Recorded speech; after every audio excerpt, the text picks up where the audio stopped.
Thank you. Yep, the technology is working. You can tell I'm the client technology planner because I have my notes on paper written in pencil. Very passionate about technology. So for the first time, I guess, since I was a student, I've started reading books. I guess it's my kind of version of a midlife crisis. I got a Kindle subscription instead of a sports car. But I've been reading lots of books, mostly around productivity, psychology, the pursuit of happiness, all those sorts of things that you do at around this age.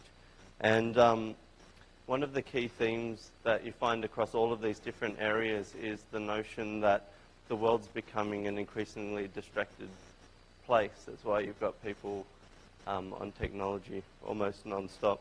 But I guess one of the things that we lose as part of that is being able to focus on activities for any length of time. And it always reminds me of when you have a really bad night of sleep. Anyone that's a parent of young children will know exactly what I'm talking about, where you have a broken sleep, you get through to the morning, and you wonder to yourself, did I actually get any sleep last night?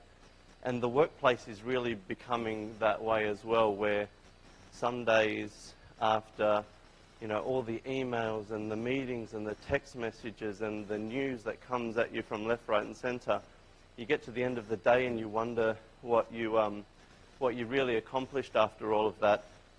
One of my previous managers is in the room, and we'd often compete for the title of Ultimate Martyr of the University, where we'd see how late at night we could work, and I'd just occasionally send her a message, just, yes, I'm still here, I'm still working. But it's a real concern because it means that you don't get time. Well, one, you don't get time to spend with your family, but two, what are we doing in those hours during the day? That means that we have to do our meaningful work at nighttime. And the remedies on the sleep side of things are quite easy. You might try and make a quieter place for you to sleep if you can do that.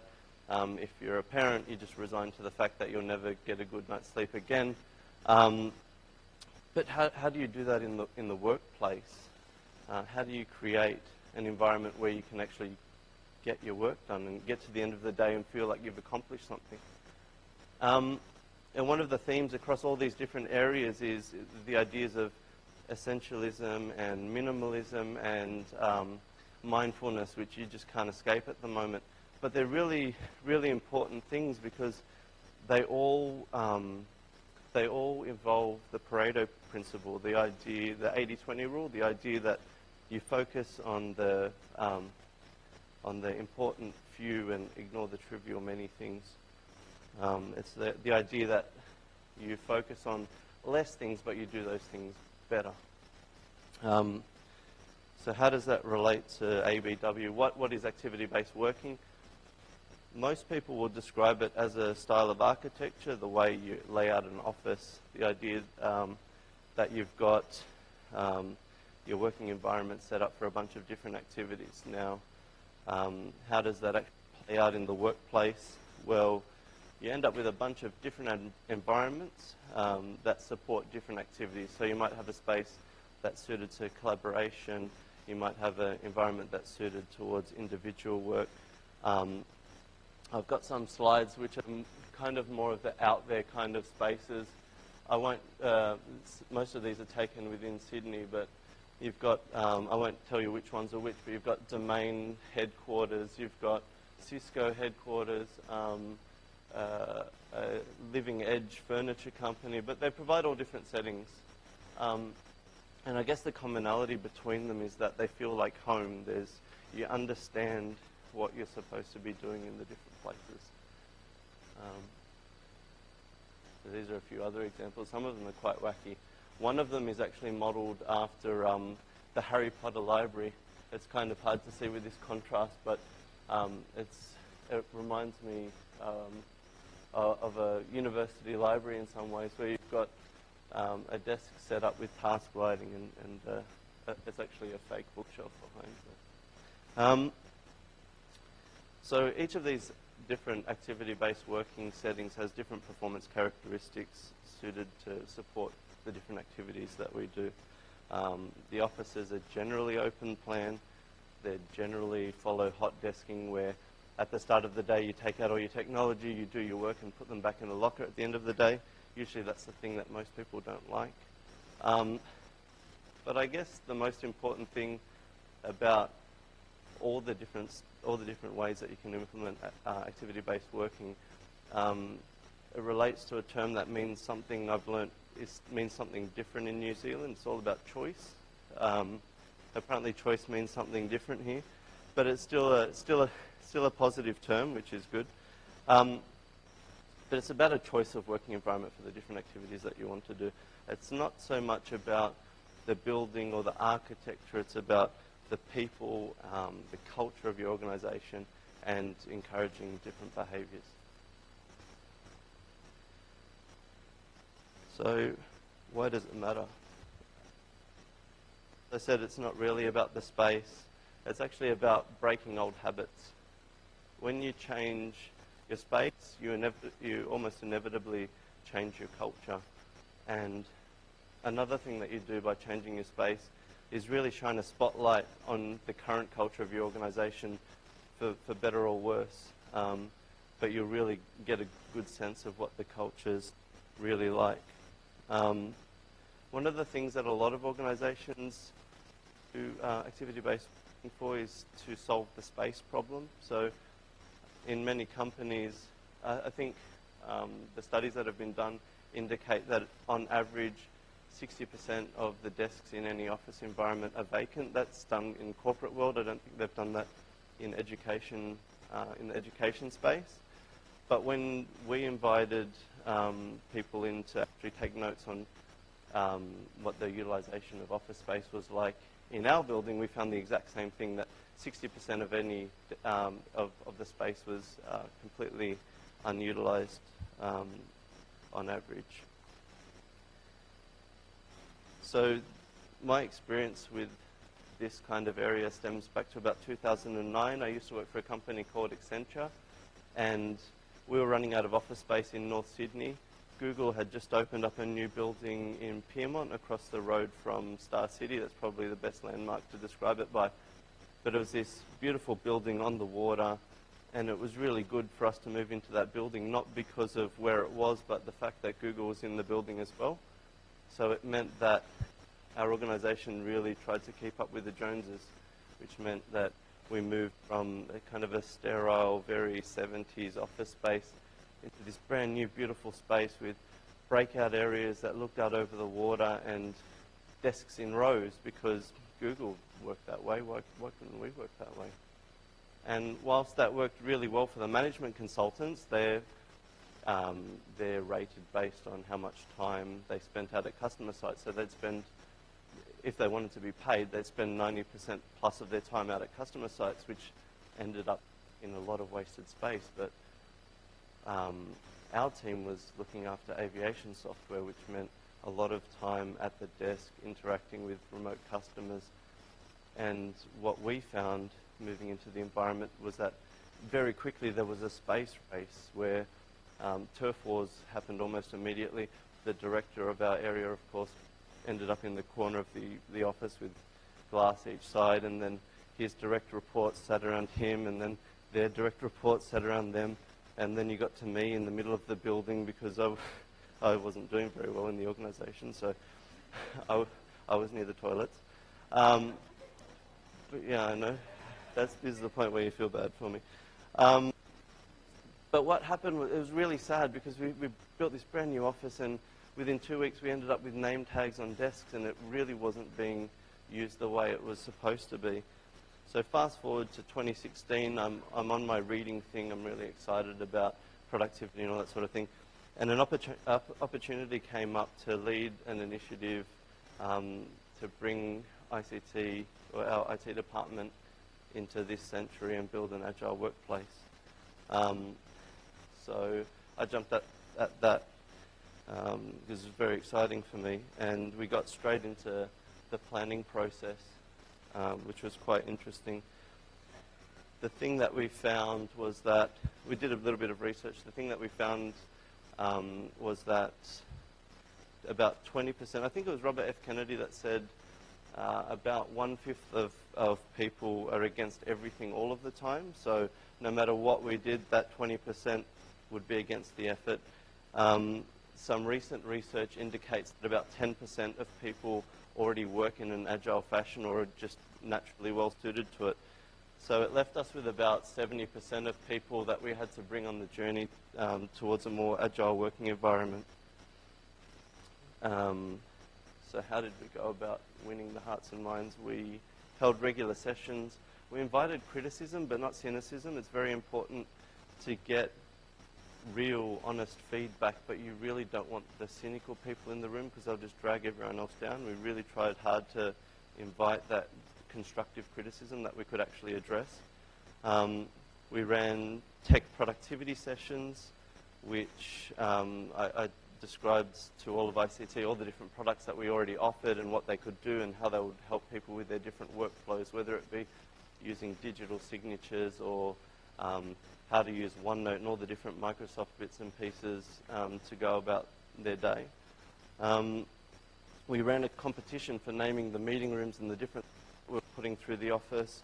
We created a pilot space, which I thought was really cool. It demonstrated a bunch of ideas that we had for different collaboration spaces. And the funny thing is, I put it in my abstract, but I'm not going to talk about it too much today because you're all across it. We've been building these environments for students since I started at the university at least. All these little nooks where students can do individual work. I mean, if you didn't know that this was an office space, you'd swear that it was in a student building. You can see them as you walk down. I think it's, I call it University Road here, but there's a road up where the Langham is, and you walk down there and it's just university, university, university. And you can peer into all the buildings and you see these spaces everywhere. And it's kind of nuts because we've been building these environments for students to do the same, actually the same sorts of work that we do. But we don't do this for staff. We still build rows of cubicles. So we put together a pilot space, one to invite more feedback, but two to test some of the ideas and make sure that they'd work. What that feedback allowed us to do was be really intentional with our design choices and road test the idea that we'd be really light on rules. I've seen office spaces where there are signs all over the place saying, you know, clean up after yourself, put your dishes in the sink, this meeting room isn't supposed to be used for this, take off your shoes before you enter this room, all sorts of crazy things. What we've managed to do in this space was there are no rules, you're all adults, you can work to whatever the social conventions are within the organization and life will go on. And that was actually a really interesting thing that we could actually build a space. There are no rules associated with it and people are able to do what they needed to do. Most of the concerns that came up were around technology. So how am I going to make phone calls if I don't have a desk phone anymore? How am I going to find people? I'm a clean freak and shared keyboards have 5 times the bacteria of personal keyboards. If you give me a laptop, I'll need to be agile, so I'll need a laptop. And if I have a laptop, that means that you'll expect me to work 24 hours, 7 days a week, right? Doesn't it? It just sort of nuts feedback came through. But the best one of all, I think, is it came from one of the managers, and it was, if I can't see my people, how do I know that they're working? And the thing that sort of sprung to my mind straight away is the question about if a bear does its business in the woods, how do you know that it happens? And the answer to both of those questions is just look to the outcome and you'll know whether it happened or not. So what did we learn through all this pilot? One of the things that we said when we had the questions about the phones and all that sort of thing, we really made sure that people were involved in the process. So when we're having the conversation about how am I going to make phone calls, I'm a contractor, I only have a personal phone, you say, well, It costs the university, I think it costs us on average $1 million to put, and it's absolutely nuts, but it costs about $1 million to put handsets on every single desk in the building. That buys a lot of mobile phones. So if you have those sort of open and honest conversations about this is university money, this is student money, how does the behavior support the outcome that you're looking for? How does this investment support what we're trying to do? It really takes the sting out of the conversation, I think. And a lot of the things that were seen to be potential issues became non-issues. We made very little modification to the space after it went live. The number of meetings went down, which is fantastic because I hate meetings. The amount of paper that people were using, particularly project managers, went down by about 90%. It was easy to get meeting spaces because there were less meetings. People were able to handle what would usually end up being a neatly blocked half an hour or 1 hour meeting with a casual conversation through the office. People finding, somehow people managed to find people without all these whiz-bang sort of people finding technologies, and they pick up the phone or, you know, they look for them. It's really incredible, says the guy with pencil notes. Room booking panels didn't seem to be a thing. We've got new meeting rooms without AV in them, and people can still meet without audiovisual technology. But I think the most striking thing was that the sort of feedback that I've heard from people is that they've got this sense of freedom now that they weren't expecting. They spend time, and they didn't realize that they were allowed to do that before, but now they're not fixed in a certain spot, so they've got this new sense of freedom. I've got a few photos of how the space turned out, and everyone's smiling in them, so they're good photos. But we've built a lot of the sort of things that you'd see in student locations. You've got booths where students can work, where our staff can work collaboratively. That's where the bulk of meetings happen now. People sit down, have a coffee, and have a meeting. We don't need formal meeting spaces for those. We had a barista on the first couple of days, which was really cool to win the hearts and minds. You have good coffee, everyone's happy. And of course, there's the obligatory black and white photo at the tech lab, which is a lot more exciting now that it's filled with things. But I think the most surprising thing was that people were really excited to show their friends and their colleagues across the university. They sort of had this pride in their new office space, which created a sense of belonging and ownership, and I think that's really positively affected the culture. It's created a real buzz around the office. And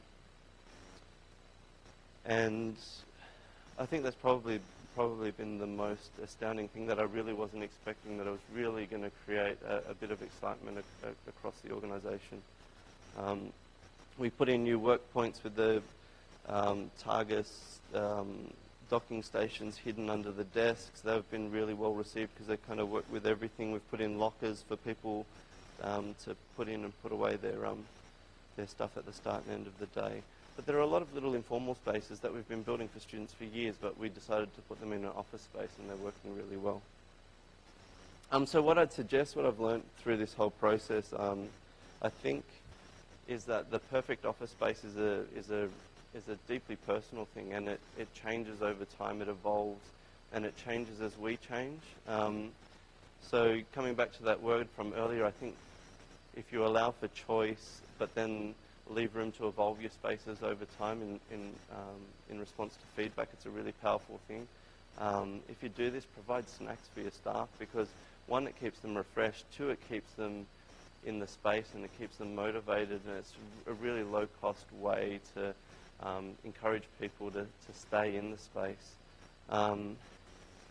Make sure that your design decisions are really intentional, because every design decision that you make is a chance for transformation. You always got to ask the question, how does the behavior support the goal? How does what you're doing and the decisions that you're making, how does that support what you're trying to achieve through the project?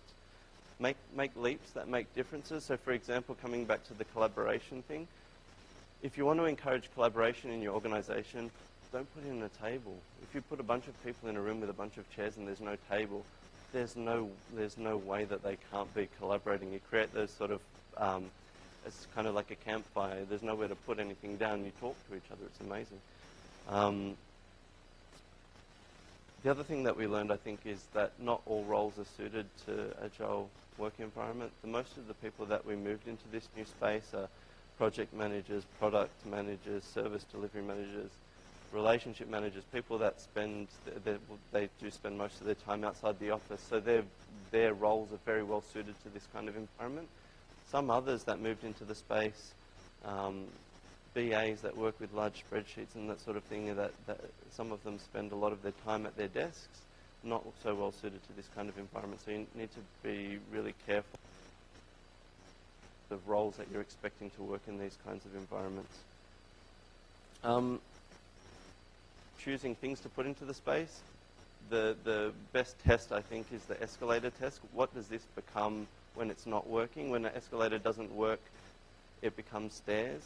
When you put in, say, for example, an electronic whiteboard, if the power dies for whatever reason, it's still a whiteboard, so it still has value. So I think that's a really important thing. What does this become when it's not working? Is it still useful? And above all, I think, keep the dialogue going with all the people that you work with. It increases the transparency and it increases the trust that what you're doing is a good thing for the organization.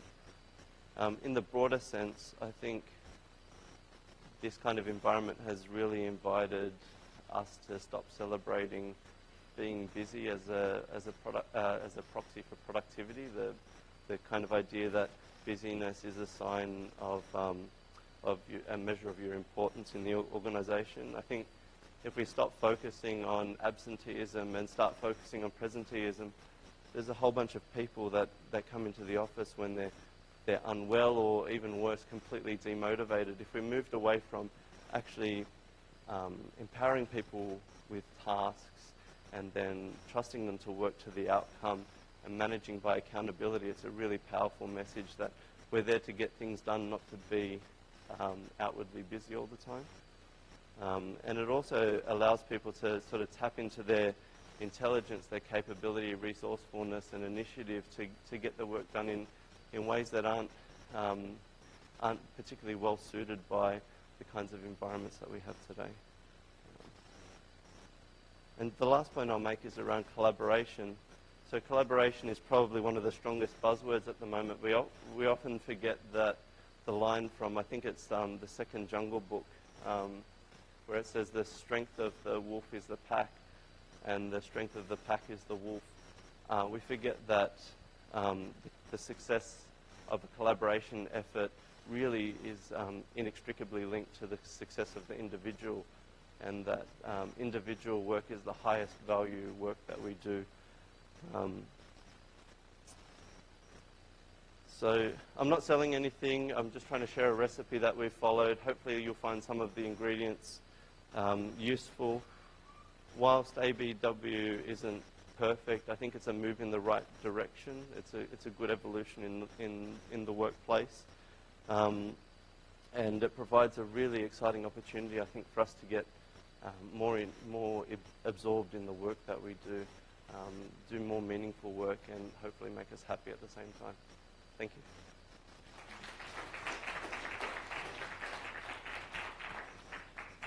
Thanks, Jordan. That was fascinating. I think probably a few people in the room with a bit of workspace envy now.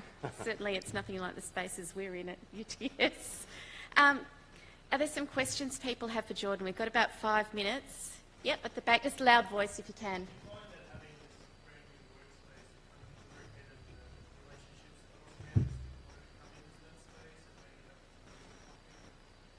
The second day, I think it was the second day after the space opened, more than half the people in the office were from other areas. I'm pretty sure I remember people from the library, from educational innovation, a whole bunch of areas across the university came into the space and were sitting down and having a talk with people. I think it's been really powerful, and people were really proud of the space as well. So we had a lot of people coming through the space as well.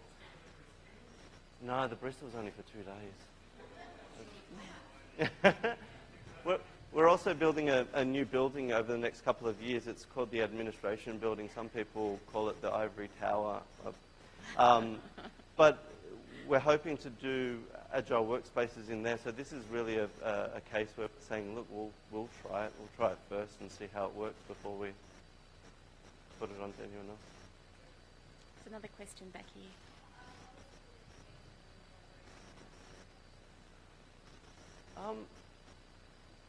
I think it's worked out really well in the fact that we have less meetings.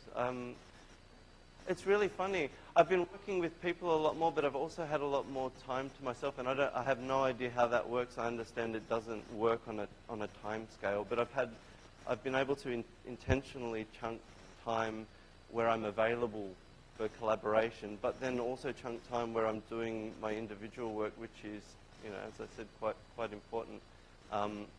It allows you to sit down in the kitchen and have a meeting with people where previously you'd either have a dingy kitchen to work in or have to book in a formal meeting room or cross the road. So it's really lowered that barrier to sit down with people and have a conversation. So I think from a collaboration perspective, you're able to get rid of all these 1 and 2 hour chunks out of your diary and handle them in the amount of time that they actually deserve, which is sometimes 5 or 10 minutes.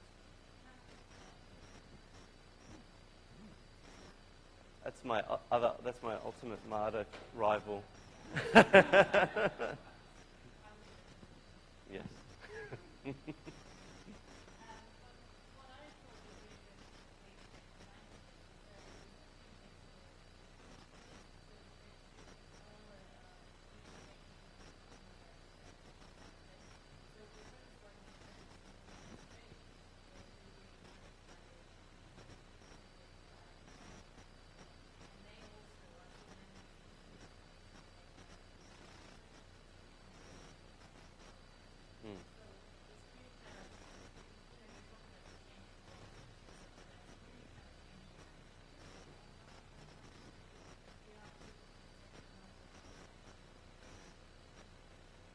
Mm. Yeah. Yes.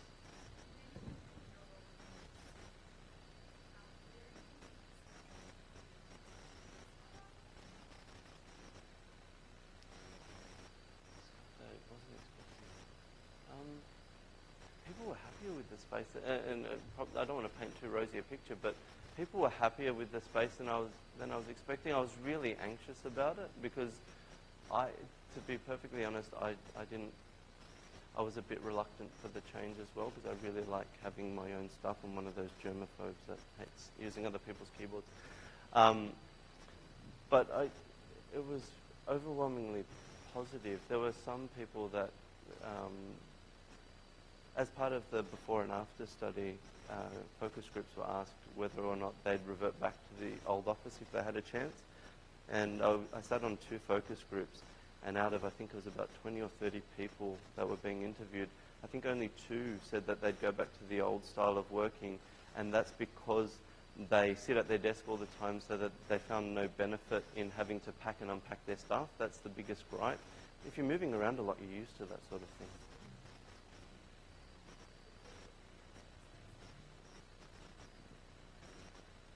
No, the agile workspace is completely agile, but as Carmel mentioned, around that space were the old style fixed work desks for people that